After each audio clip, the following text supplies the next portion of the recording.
सब कटता बाबू हिंगा चलता थे इतना कुल हो गल बा तमाश ना चलता तो ठीक है बा अरे कहाँ से आता रे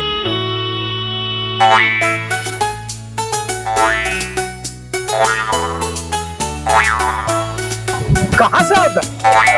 बाबूजी गुल्ली डंडा खेल के आओ तनी। अरे गधा का गिल्ली डंडा खेल के आवत लाज नहीं लगा था तोके अरे शर्म कर दे वर्मा जी का लड़का तो से 4 साल छोड़ अपने पैर पर खड़ा गधा कहीं का बाबूजी बाबूजी हम तो अपन पैर बाप खड़ा बानी।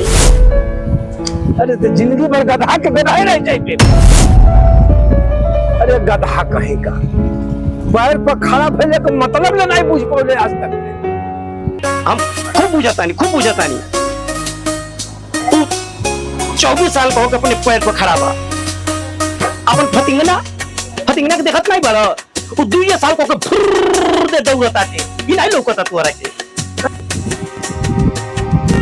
अरे गधा कहीं का अरे ये तुहार रहन रहल तो तुहार बियाहो नहीं होई काहे अरे के अपनी बेटी के थोड़ी सन गधा से बियाह करी रे पड़ोस वाला चाची गधा